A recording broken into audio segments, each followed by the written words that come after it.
আসসালামু আলাইকুম রহমতুল্লাহি ওবরাকাতুহ। আলহামদুলিল্লাহ ওয়াসসালাতু ওয়াসসালামু আলা রাসূলিল্লাহ, আম্মা বাদ। সম্মানিত ভাই ও বোনেরা,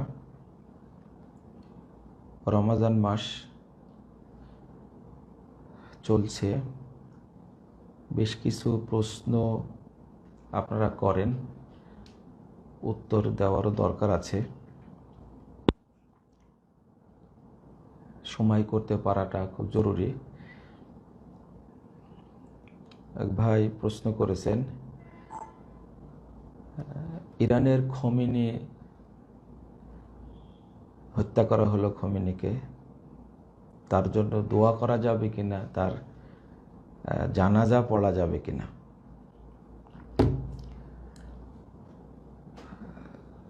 এই ইরানকে নিয়ে আমরা যারা মুসলিম বলে দাবি করি তারা বেশি বেশি বাড়াবাড়ি করি।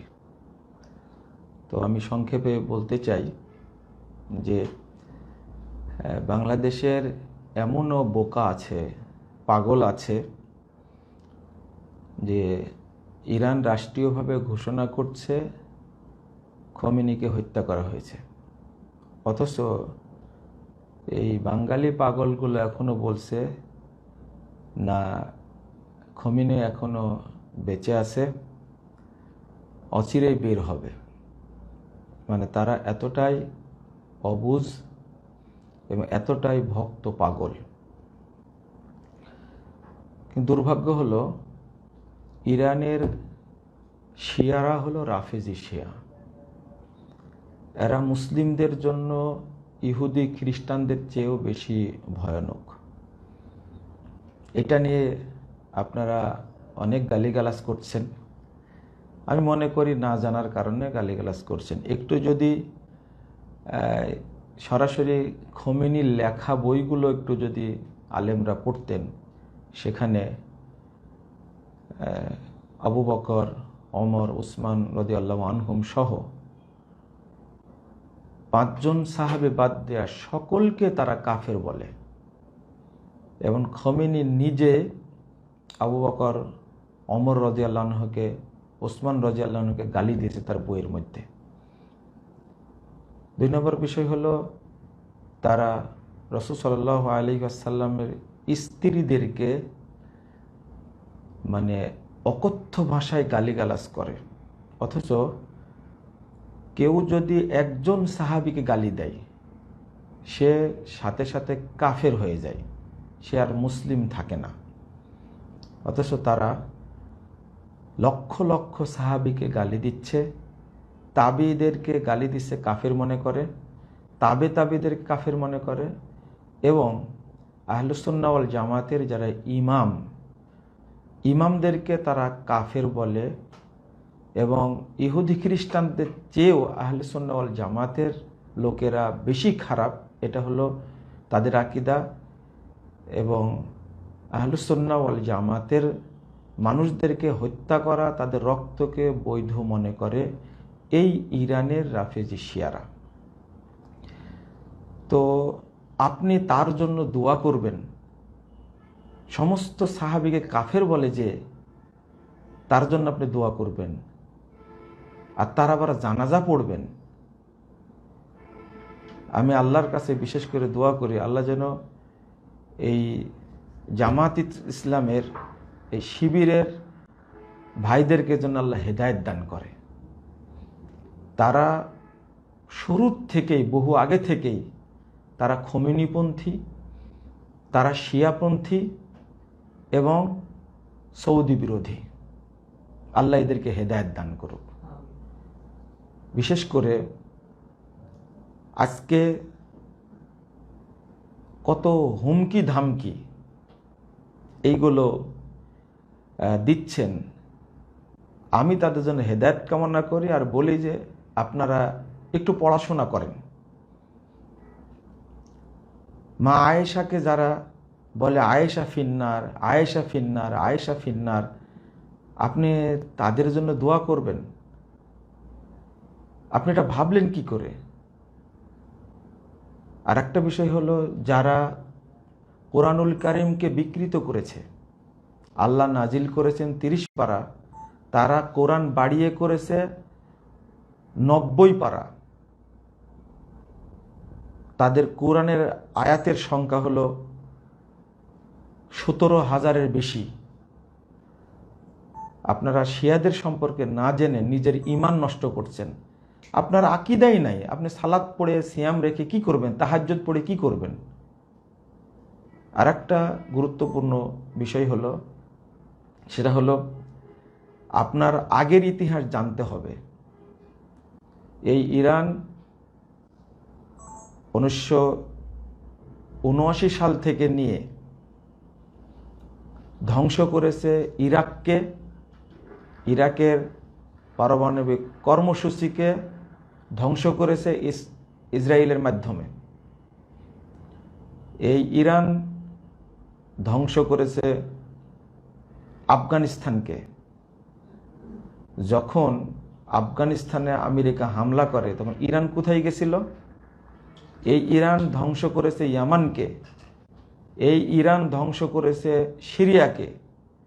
প্রত্যেকটা জায়গায় নুসাইরি শিয়া, যাদেরকে আলাবি বলে, ইয়ামানে হুসি শিয়া, এদেরকে অর্থ এবং অস্ত্র দুইটাই দিয়ে ধ্বংস করেছে। ইরানকেও ধ্বংস হতে হবে এবং ওই আমেরিকা ইসরায়েল দেশে ধ্বংস হবে, এটা ইতিহাস, এটা আপনাকে মেনে নিতে হবে। প্রথম বড় ব্যাপার হলো, বড় বিষয় হলো যে আরও পূর্বের ইতিহাস দেখেন, যে বাগদাদ জ্ঞান কেন্দ্র, এই জ্ঞান কেন্দ্রকে নষ্ট করেছে কারা? এর জন্য দায়ী হলো শিয়ারা। আপনি আমি বুঝি না, জানি না বলেই আজকে খুব মায়া কান্না কাঁদছেন, কিন্তু এর আগে কেন করেননি? আপনি একটু হিসাব করে দেখেন, যে ইতিহাসগুলো একটু পড়ে দেখেন। বড় কথা, যখন ইউক্রেন এবং রাশিয়ার যুদ্ধ চলছে তখন আপনি কার পক্ষে? আপনি তো কারো পক্ষেই না। আপনাকে এই আকীদা পোষণ করতেও, এটা আহলে সুন্নাহ ওয়াল জামাতের আকীদা, যে রাফেজি শিয়ারা ইহুদি খ্রিস্টানের চেয়েও মুসলমানদের জন্য বেশি ভয়ঙ্কর, এই আকীদা আপনার থাকতেই হবে। তাহলে আজকে ইসরায়েলের সাথে ইরানের লাগছে, তা আমার তাতে কি যায় আসে? আমি কার পক্ষ অবলম্বন করব? আপনি বলবেন যে ইরানকে যদি ধ্বংস করে তার দ্বারা ক্ষতিগ্রস্ত হবে সৌদি আরব, ক্ষতিগ্রস্ত হবে কুয়েত, বাহরাইন। ক্ষতিগ্রস্ত কিসের ক্ষতিগ্রস্ত তো করেই ফেলেছে, একটার পর একটা সবগুলো তো মেরেই ফেলেছে। আমরা এখানে দুইটা কথা বলবো। ইমাম আউজাই রাহিমাহুল্লাহ তিনি বলছেন, ইদাল তাকাল ফাজিরু বিল ফাজের ফাক্তাতালা। এক ফাজের, এক অপরাধী যদি আর এক অপরাধীর সাথে মারামারি করে, ফাআহলাকাল্লাহু আহাদাহুমা, যদি তাদের একজনকে আল্লাহ ধ্বংস করে, ফালহামদুলিল্লাহ, তাহলে বলবো আলহামদুলিল্লাহ। ওয়াইদা আহলাকাহুমা জামিআ, যদি আল্লাহ এই দুই কাফেরকেই যদি হত্যা করে, বলবো ফালহামদুলিল্লাহি কাসীরা। ইমাম আউজাই রহিমাহুল্লাহর বক্তব্যটা পেশ করেছেন ইমাম জাহাবি রহিমাহুল্লাহ সিয়ারু আলাম আর নুবালার মধ্যে 8 নম্বর খণ্ডের 458 পৃষ্ঠা। ইমাম ইবনে তাইমিয়া রহিমাহুল্লাহ তিনি বলছেন তার ফতোয়ার মধ্যে 28 নম্বর খণ্ডের 546 পৃষ্ঠা, ইদাক্তাতালা তাইফাতে মিনাল কুফার ফাল মুসলিমু ইয়াফরাহু বিইকতিতালিহিম, যখন কাফেরদের মধ্যে যখন যুদ্ধ লাগবে, তখন দুই দল, কাফেরদের দুই দল যখন যুদ্ধ করবে, তখন মুসলিমরা আনন্দিত হবে, খুশি হবে। ওয়ায়াকুল, এবং বলবে, মুসলিম ব্যক্তি বলল, আলহামদুলিল্লাহিল্লাযী ইউসাল্লিতু যালিমিনা বা'দাহুম আলা বা'দ, আমি ওই আল্লাহর প্রশংসা করছি যে আল্লাহ জালেমদের একজনের আরেকজনের উপরে মানে বিজয়ী করে দিয়েছে।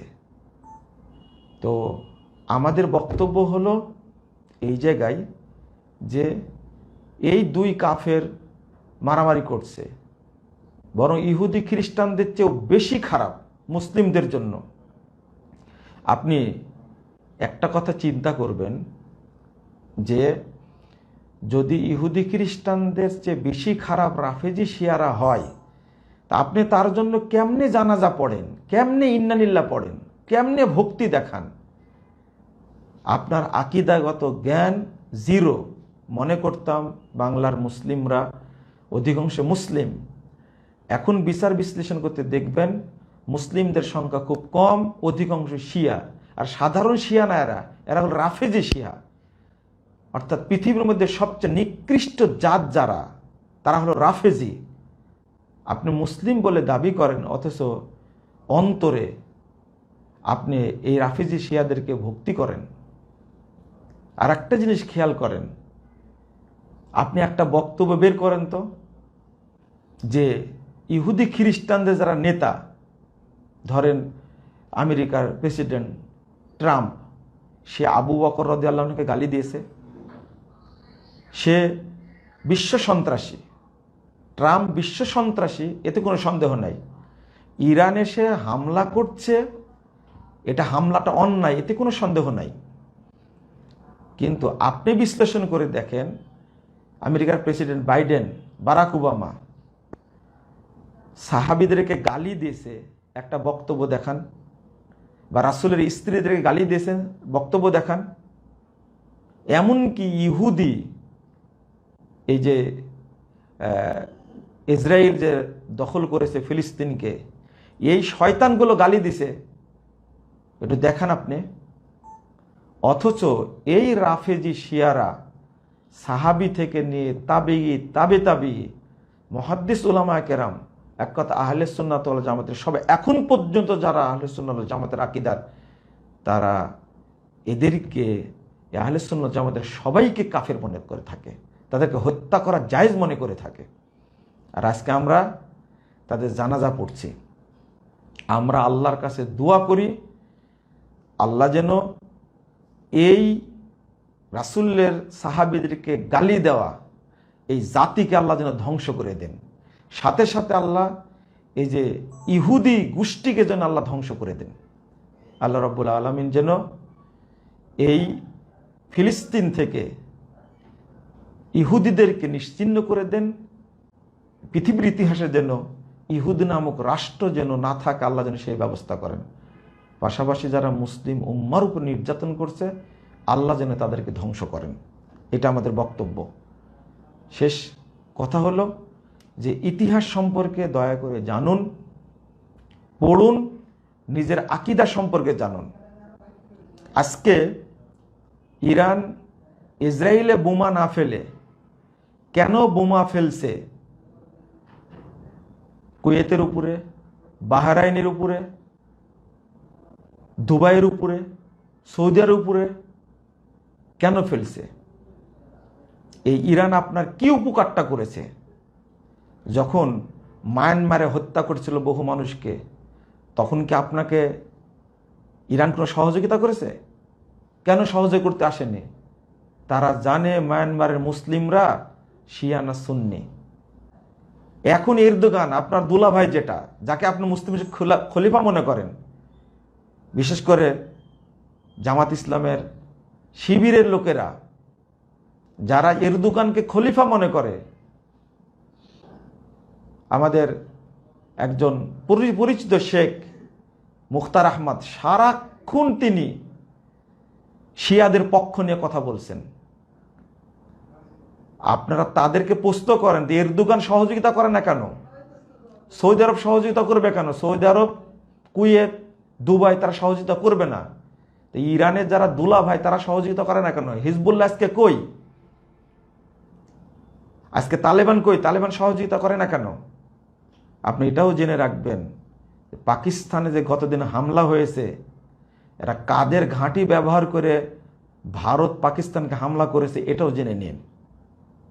আল্লাহ যেন এই জাতিকে হেদায়েত দান করে, আল্লাহ যেন বুঝার তৌফিক দান করে, আল্লাহ যেন এই যে সিরিয়াকে যেভাবে স্বাধীন করে দিয়েছেন, এই অভিশপ্ত অপবিত্র বাশার আল আসাদ, হাফেজ আল আসাদ অন্তত 30,000 আলেমকে হত্যা করেছে এই 53 বছরে।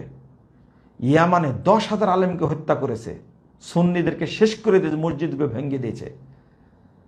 এই খমেনি অন্তত 2 থেকে 3 কোটি মানুষকে হত্যা করেছে।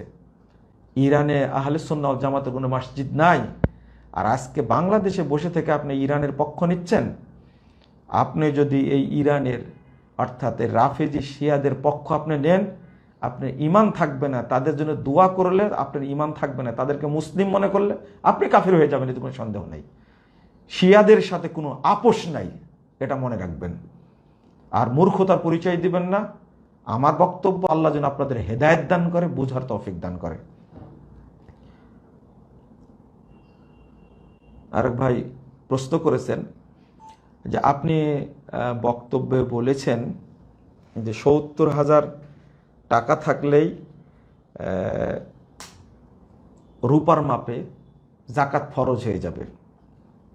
যে আমি গত কালকে না পরশুদিন দিয়েছি, এটা যখন বক্তব্যটা দেই তখন বর্তমান যে রূপার মূল্য চড়া, এটা আমার স্মরণ ছিল না।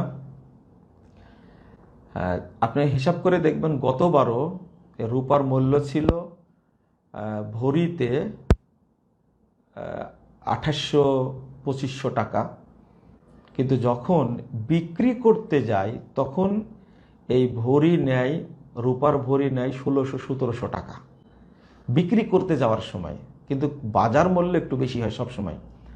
তো সেই অনুযায়ী এটা হয় 70-75 হাজার বা 80,000-এর মতো হয়, এই ধারণাই বলেছে। কিন্তু এখন বাজার মূল্য আপনার রূপার ভরি হলো প্রায় 6,000, 6,500, 7,000-এর মতো।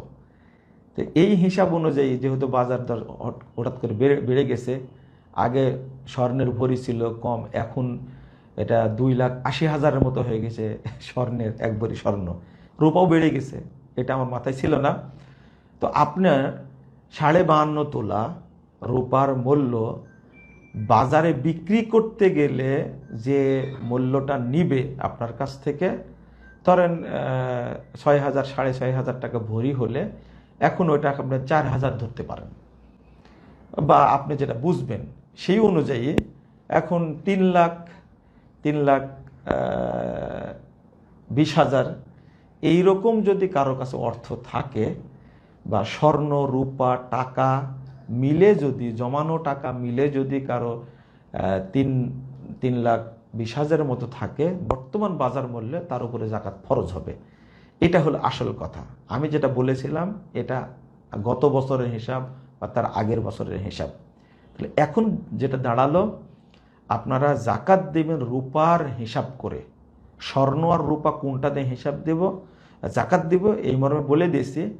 কারণ দুইটাই হাদিসে আছে, কিন্তু উলামায়ে কেরাম, মুহাদ্দিস উলামায়ে কেরাম বলেছেন যে যেটার হিসাব করলে গরিবরা, দরিদ্র, অসহায়, মিসকিন ও এতিমরা উপকার বেশি পাবে, তাদের হিসাবটা করে, সেই হিসাবটা করে জাকাত দিতে হবে। তাহলে দেখা যাচ্ছে যে রূপার হিসাবটা করলে গরিবরা বেশি উপকৃত হবে। এই জন্য কোনো ব্যক্তির কাছে যদি 3,20,000-এর মতো টাকা থাকে, তাহলে ওই ব্যক্তির উপরে জাকাত ফরজ হবে। এবং এই দুটো মিলে, মনে করেন আপনার স্বর্ণ আছে 2 ভরি বা 1 ভরি, আর রূপা আছে, আর পাশাপাশি টাকা আছে। যেটাই রূপা সেটাই স্বর্ণ, সেটাই টাকা, যেটাই টাকা সেটাই রূপা, সেটাই স্বর্ণ। আশা করি বুঝতে পেরেছেন। এই হিসাব করে জাকাত দিবেন। বারাকাল্লাহ ফিকুম ওয়া জাযাকুমুল্লাহ খায়রান। আরেক ভাই প্রশ্ন করেছেন যে বেদাতি মাদ্রাসা মসজিদে দান করা যাবে কি? দেখুন, দান যেটা করবেন বা জাকাত যেটা দিবেন এটা অবশ্যই আপনি জেনে দিবেন। জাকাতটা অবশ্যই জেনে দিবেন যে আমার জাকাতটা আদায় হবে কি না, এটা আপনার একটু ভাবার বিষয়। যেখানে জাকাতের পয়সা দিলে আল্লাহ রাসূলকে অপমান করা হবে, বেদাতকে উৎসাহিত করা হবে, সে সমস্ত প্রতিষ্ঠানে জাকাতের পয়সা দেওয়া যাবে না। ওই সমস্ত মসজিদে দান করতে পারবেন না যে সমস্ত মসজিদে শিরিকের চাষ হয়, বেদাতের চাষ হয়, বেদাতি এবং শিরিকি আকীদার চাষ হয়, এ সমস্ত মসজিদে কখনোই দান করা যাবে না।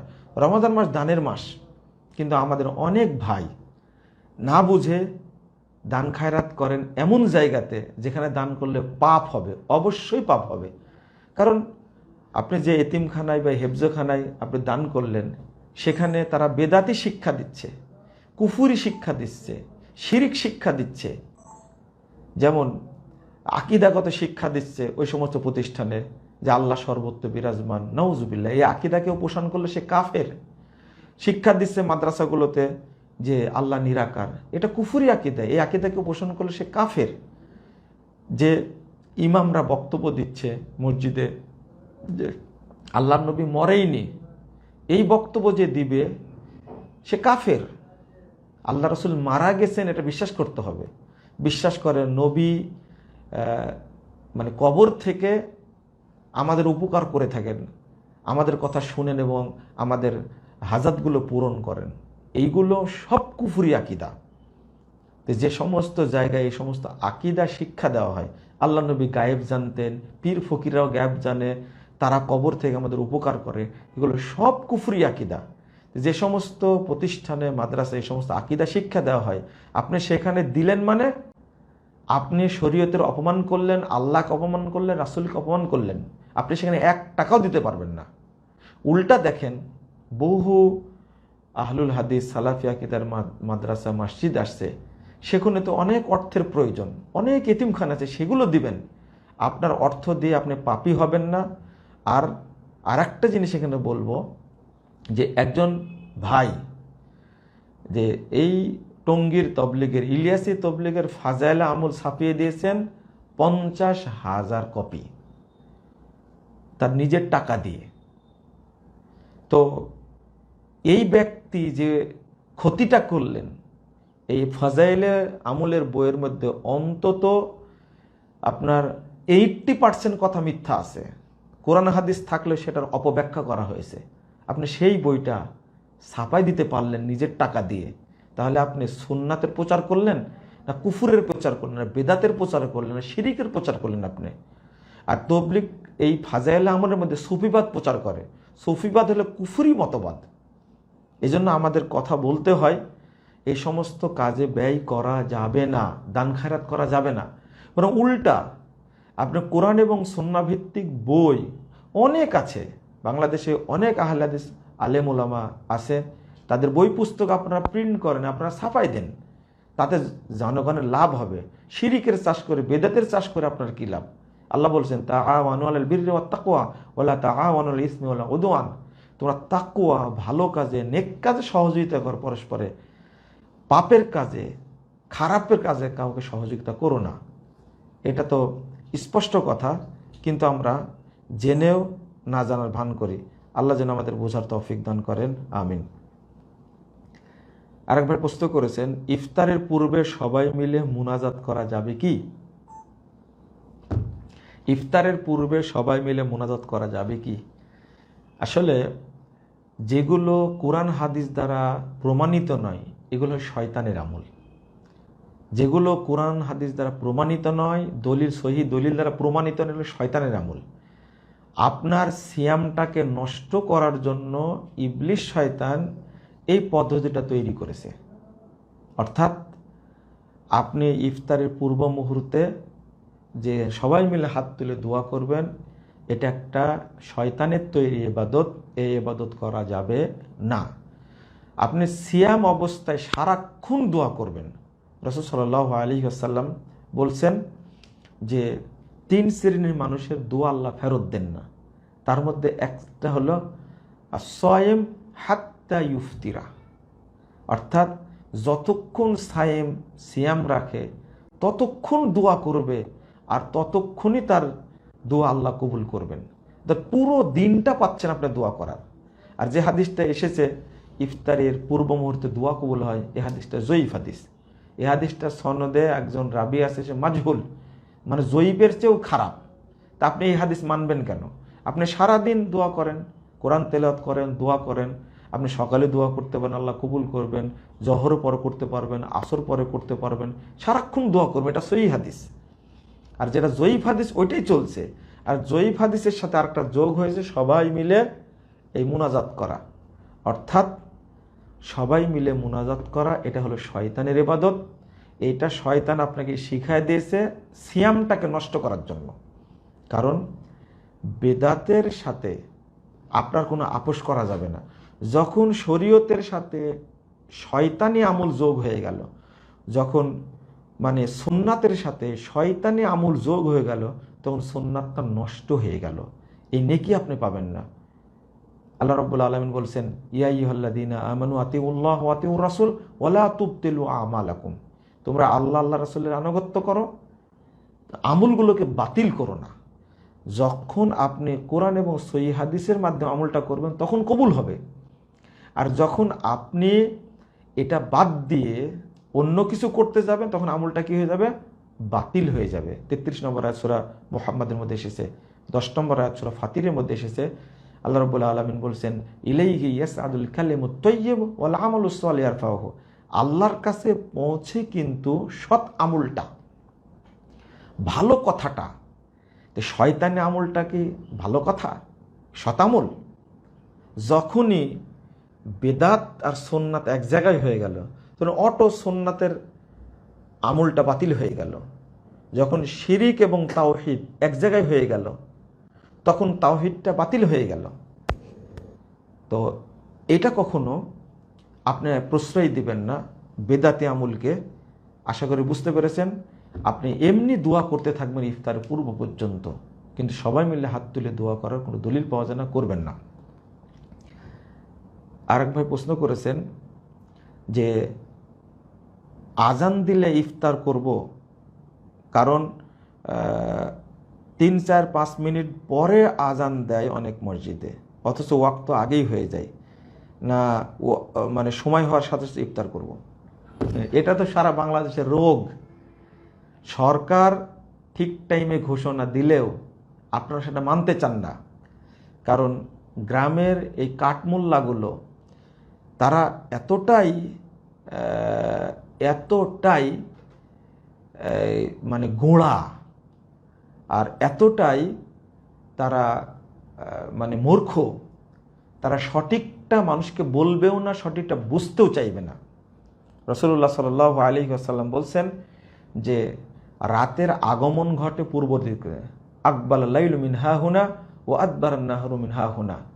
রাসূল সাল্লাল্লাহু আলাইহি ওয়াসাল্লাম বলছেন যে পূর্ব দিক থেকে রাতের আগমন ঘটে, দিন পশ্চিম দিক বিদায় নেই। ফাইদা ওয়ারাবাতি শামস ফাকাদ আফতারা সাইম। যখন সূর্য ডুবে যাবে তখনই সাইম ইফতার করবে। আপনার লেখা থাকছে সূর্যাস্ত, এটা রাইট টাইম সূর্যাস্ত, রেডিওতে বলবে, পেপার পত্রিকায় বলবে, এটাই হলো ইফতার করার টাইম। অথচ এখানে সতর্কতামূলক আরও 5 মিনিট যোগ দিচ্ছে, 5 মিনিটের বদলে 6 মিনিট যোগ হয়ে যাচ্ছে। এটাও হলো ইবলিসের ইবাদত। কারণ রাসূল সাল্লাল্লাহু আলাইহি ওয়াসাল্লাম অনেক জায়গায় সতর্ক করেছেন, এটা হলো ইহুদি খ্রিস্টানদের আমল।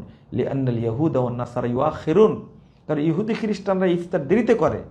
আপনি ইচ্ছা করে যদি 1 মিনিট দেরিতে করেন, ইচ্ছা করে, আপনার সিয়ামটা শয়তানির সিয়ামের সাথে, শয়তানির আমলের সাথে সম্পৃক্ত হয়ে গেল, আপনার সিয়ামের নেকি হবে না। 5 মিনিট যদি যোগ করেন ইচ্ছা করে, জানার পরেও, আপনার সিয়াম কবুল হওয়ার কোনো সম্ভাবনা নাই। কারণ আপনি শয়তানকে সাপোর্ট করলেন, বেদাতকে সাপোর্ট করলেন। অতএব ওয়াক্ত হয়ে গেছে, আপনি ইফতার করবেন। মনে করেন বহু মানুষ একসঙ্গে ইফতার করছে, তারা 4 মিনিট পরে ইফতার করে, আপনি কি করবেন? প্রথমত এই মাজলিসে যাবেন না। 2 নম্বর, এই মাজলিসে গেলেও আপনি রাইট টাইম ইফতারটা করবেন। এটাই হলো সুন্নাহ, আপনি সুন্নাতের উপরে টিকে থাকবেন। সারা পৃথিবী চলছে মানে মিথ্যা, বানোয়াট, হুজুকে এবং মানে মিথ্যা প্রচারের উপরে চলছে। তার মধ্যে থেকে আপনাকে হকটা খুঁজে বের করতে হবে। আল্লাহ রাব্বুল আলামিন আমাদের সেই তৌফিক দান করুন, আমিন। আরেক ভাই প্রশ্ন করেছেন, কদর রাত্রির পৃথক কোনো আমল আছে কিনা? জি, কদর রাত্রির পৃথক কোনো আমল নেই। কদর রাত্রির একটু দীর্ঘ করবেন, এটাই আমল। মুহাম্মদ রাসূলুল্লাহ সাল্লাল্লাহু আলাইহি ওয়াসাল্লাম সাহাবা কেরাম পৃথক কোনো আমল করেছেন বলে কোনো দলিল পাওয়া যায় না। যেমন আপনি কিভাবে জাগবেন, দেখেন বাংলাদেশে কদর রাত্রির আলাদা দোয়া তৈরি করেছে।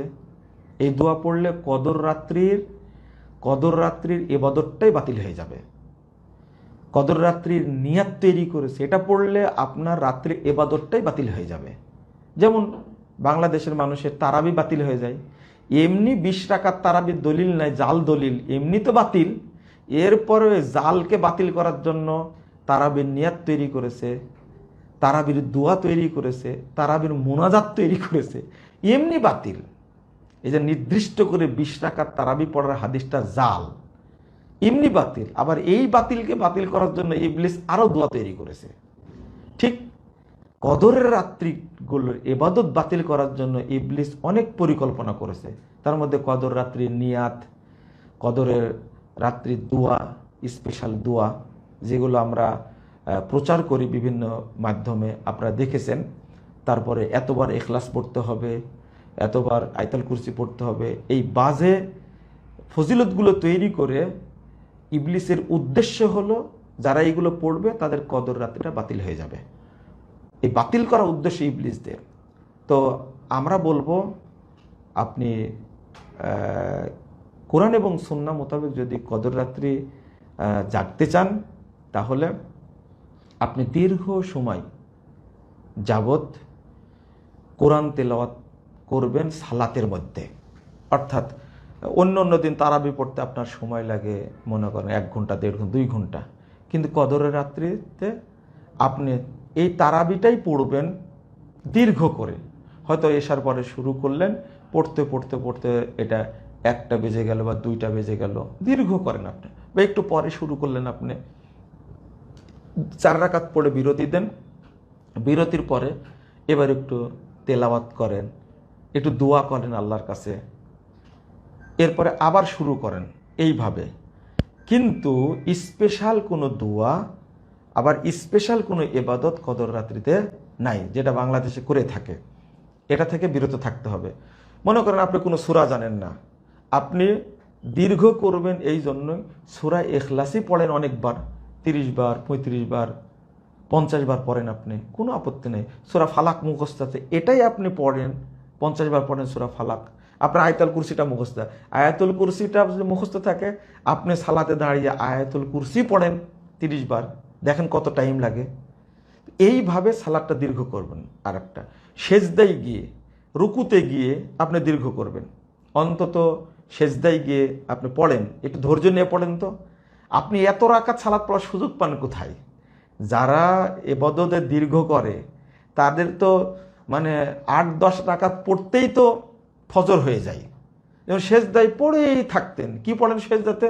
রব্বানা আতিনা ফিদ দুনিয়া হাসানা ওয়া ফিল আখিরাতি হাসানাতাও ওয়া কিনা আযাবান্নার। এটা আপনি পড়তেই থাকেন, আল্লাহকে বলতেই থাকেন, রব্বির হামহুমা কামা রব্বায়ানি সাগীরা। আপনি পড়েন তো রব্বির হামহুমা কামা রব্বায়ানি সাগীরা, সেজদায় পড়ে 20 বার পড়েন, কত টাইম লাগে? আল্লাহুম্মা ইন্নাকা আফুবুন তুহিব্বুল আফওয়া ফাফু আন্নি, এটা পড়তে থাকেন। আপনার 50 বার এটা পড়েন সেজদায় পড়ে দিয়ে, কতক্ষণ সেজদায় পড়ে থাকতে পারেন আপনি? বাংলাদেশের সালাদটা হয়ে গেছে, এটা হলো ব্যবসায়ী সালাদ, ট্র্যাডিশনাল। 20 টাকার সালাদ পড়তে 29 মিনিট সময় লাগে, 20 মিনিট সময় লাগে। এই সালাদ পড়ে এটা আল্লাহর কাছে যাবে না, এটা যাবে শয়তানের কাছে। এটার নাম সালাত না। সালাত পড়তে হবে আপনাকে ধীরে সুস্থে। আর একটা বিষয় হলো, আপনি 2 রাকাত পড়ে আল্লাহর কাছে একটু চাইলেন, কি কি চাওয়ার দরকার সেটা আপনি জানেন। আর কদর রাত্রি জাগতে হবে। রাসূল সাল্লাল্লাহু আলাইহি ওয়াসাল্লাম বলেছেন, মান হরিমা খায়রাহা ফাকাদ হরিম, যে কদর রাত্রির কল্যাণ থেকে বঞ্চিত হলো, তাকে সমস্ত কল্যাণ থেকে বঞ্চিত করা হলো।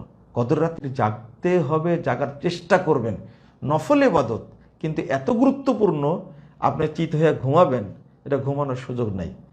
আপনি আল্লাহর কাছে চাইবেন কিছু, চেয়ে এটা মানে কাটিয়ে দেবেন সময়টা। অবশ্যই কদর রাতগুলোতে খানার আয়োজন করবেন না, বক্তব্যের আয়োজন করবেন না মসজিদে, এটা আর একটা বিদাত, এটা করবেন না। জাযাকুমুল্লাহ খায়রান। এক বোন প্রশ্ন করেছেন যে আমি প্রতি বছর শুধু 27 রাত্রি জাগি, কিন্তু একজনের বক্তব্য শুনলাম যে শুধু 27 রাত্রিতে না জেগে 5 রাত্রি জাগতে হবে। যিনি বলেছেন 5টি কদর রাত জাগার কথা, এটাই সঠিক বলেছেন। 27 তারিখেই কদর রাত্রি হবে, এই ইয়াকিন, এই বিশ্বাসটা থাকা উচিত নয়। বরং বাংলাদেশের মানুষ তো 27 রাত্রি মানে ইবাদতের জন্য জাগে না, এরা যায় মাজারে, এরা যায় পীরের দরগায়, এরা খানকায় যায়, এরা গোরস্থানে যায়, যেখানে গোরস্থানে মসজিদ আছে, পীরের দরগা আছে, সেখানে গিয়ে ইবাদত করে। আর এই পীরদের এই টাইমটা, এই রাত্রিটা একটা ইনকামের মানে ফায়দা হাসিলের রাত এটা। সেখানে তার মুরিদগুলো গিয়ে সেখানে ইবাদত করে। দেখেন, এটা হিন্দুদের আকীদার চেয়েও খারাপ। এটা হিন্দুরা দুর্গা পূজার জন্য যায় মণ্ডপে, তাদের ইবাদত জায়গায় পূজা মণ্ডপ। আর বাংলাদেশের অধিকাংশ মুসলিম 27 রাতে কদর রাত মনে করে এর ইবাদত করার জন্য যায় মাজারে, দরগায়, কবরস্থানে, খানকায় যায়। এর চেয়ে বড় দুঃখজনক আর কি হতে পারে? মাজারে গিয়ে চোখে সুরমা দেয়, কোটি কোটি টাকা সেখানে দান করে তারা, অথচ ইবাদত করার জায়গা হলো মসজিদ, তারা মসজিদে যাবে না। আবার অনেক মসজিদ আছে এই শুধু একটা রাত সারা রাত জাগবে, বক্তব্য দিবে, তারপরে জিলাপি খেয়ে, পোলাও খেয়ে ওখান থেকে বিদায় নিবে। ইবাদত কই? আপনি তো মিলাদ পড়লেন, ওয়াজ শুনলেন, জিকির করলেন, তাও মাইকে জিকির করছেন, যারা বাড়িতে ইবাদত করে তাদের ডিস্টার্ব করছেন আপনি। তারপর জিলাপি পোলোয়া খেয়ে চলে গেলেন, ও ফজরও পড়ে না ওরা। এতটাই বাংলাদেশের এই মুসলিমরা হতভাগা, তারা সঠিক জিনিসটা না জেনে এই সমস্ত বাজে কাজগুলো করে থাকে শরীয়তের নাম নিয়ে। এটাতে ইবলিস খুশি হয়, আল্লাহ বেজার হন। যে ইবাদতগুলো করা হয় ইবলিসের জন্য, এটাতে ইবলিসই খুশি হবে। ইবাদত করতে হবে আল্লাহর জন্য, রাসূলের সুন্নাহ মোতাবেক, তবেই ইবাদত কবুল হবে। রাসূল সাল্লাল্লাহু আলাইহি ওয়াসাল্লাম বলেছেন, মান আমিলা আমালান লাইসা আলাইহি আমরুনা ফাওরাদ। কেউ যদি এমন কোনো আমল করে যে আমলের নির্দেশ আমাদের পক্ষ থেকে নেই, ফাওরাদ, ওটা প্রত্যাখ্যাত।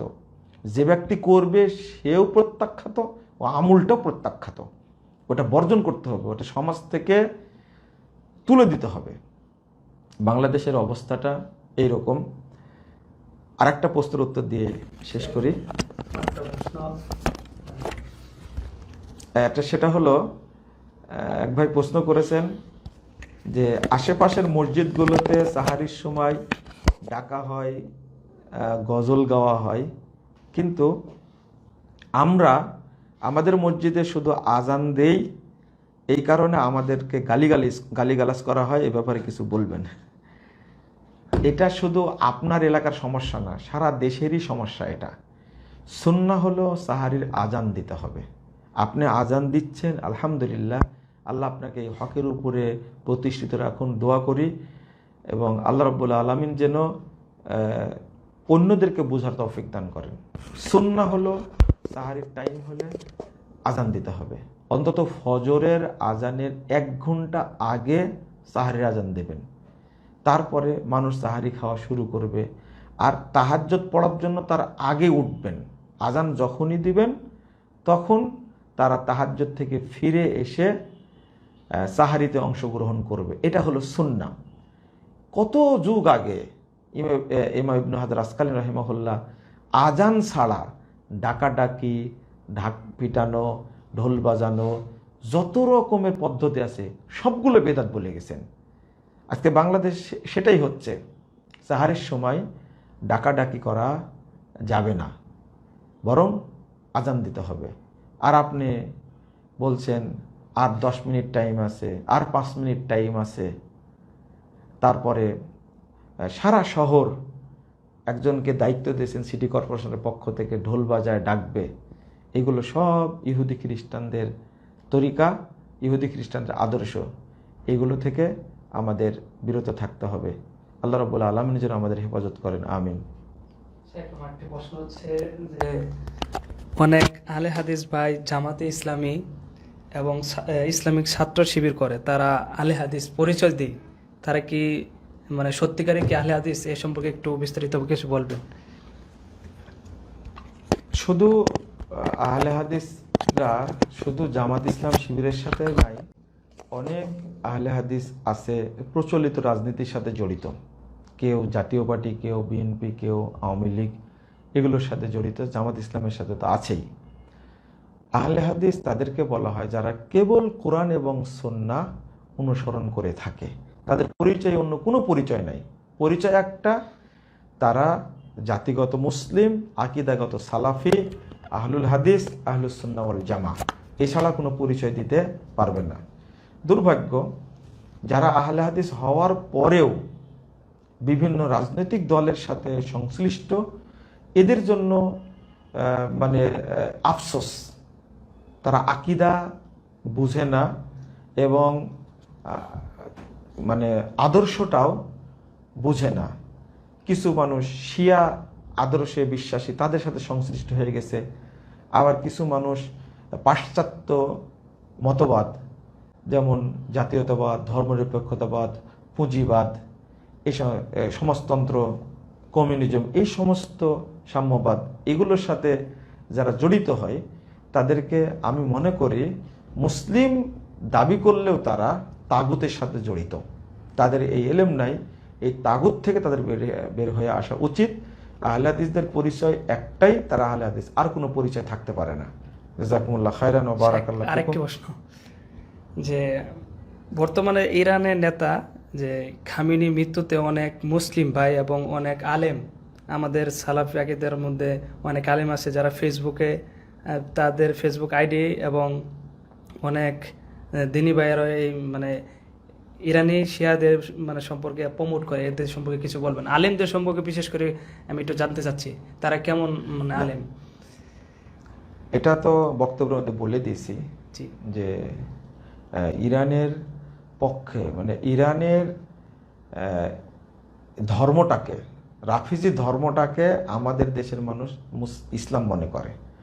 অথচ অন্য দেশে, সৌদি আরবের পর্দার ব্যাঘাট ঘটছে, এইটা নিয়ে গান বাজনা, এইটা নিয়ে সমালোচনা করছে। কিন্তু ইরানটা যে পতিতালয় একটা, সেখানে যে ঘন্টায় বৈধভাবে মেয়ে ভাড়া পাওয়া যায়, এই ইরানে যে কন্ট্রাক্ট 6 মাসের জন্য, 1 সপ্তাহের জন্য, 1 মাসের জন্য মেয়ে ভাড়া পাওয়া যায়, ছাত্রছাত্রী সেখানে ভাড়া করে বৈধভাবে বসবাস করে, সেই দেশে তো আর জেনা দরকার নাই, সেই দেশে তো পতিতালয় দরকার নাই, যে দেশে এইভাবে বৈধ জেনা করার ব্যবস্থা করা আছে। আমাদের দেশের আলেমরা যদি বুঝতো যে ইরানের বাস্তবতা অবস্থাটা, তাহলে কখনো ইরানের পক্ষে কথা বলতো না। পুরো ইরানটাই হলো পতিতালয়। এটা কন্ট্রাক্ট বিয়ে তারা জায়েজ করেছে। আর কত নোংরা নোংরা কথা আছে, মানে কন্ট্রাক্ট বিয়ে করেছে, এরপরেও ফজিলত বর্ণনা করেছে। তারা মিলন করতে গিয়ে যতটা কথা বলে, সমস্ত কথায় 70,000 ফেরেশতা, প্রত্যেকটা কথায় 70,000 ফেরেশতা জন্ম নেয়। আর সেই 70,000 ফেরেশতা তার জন্য কিয়ামত পর্যন্ত নেকি লিখতে থেকে আমল নামে। নাউজুবিল্লাহ, আস্তাগফিরুল্লাহ। জেনা করে আবার ফজিলত বর্ণনা করেছে। কন্ট্রাক্ট বিয়ে করে জেনা করার পরে যারা মানে গোসল করে, এই গোসলে যত ফোঁটা পানি বের হয়, সমস্ত ফোঁটা থেকে 70,000 করে ফেরেশতা জন্ম নেয়। আস্তাগফিরুল্লাহ, আস্তাগফিরুল্লাহ। এই শিয়াদেরকে আমরা এত কাছের মনে করি, আমরা এতটাই বোকার বোকা, যারা সাহাবিদের গালি দেয়, যারা তাবেঈদের গালি দেয়, কাফের মনে করে, গালি না শুধু কাফের মনে করে, তাদের পক্ষে আমরা আজকে সাফাই গাচ্ছি। আল্লাহ এদেরকে হেদায়েত দান করুন, এবং যারা সাহাবী তাবেঈদেরকে গালি দেয় আল্লাহ এদেরকে ধ্বংস করুন, আমিন। সুবহানাক আল্লাহুম্মা বিহামদিক আশহাদু আল্লা ইলাহা ইল্লা আনতা আস্তাগফিরুকা ওয়া আতুবু ইলাইকা। ওয়াসসালামু আলাইকুম ওয়া রাহমাতুল্লাহি ওয়া বারাকাতুহু।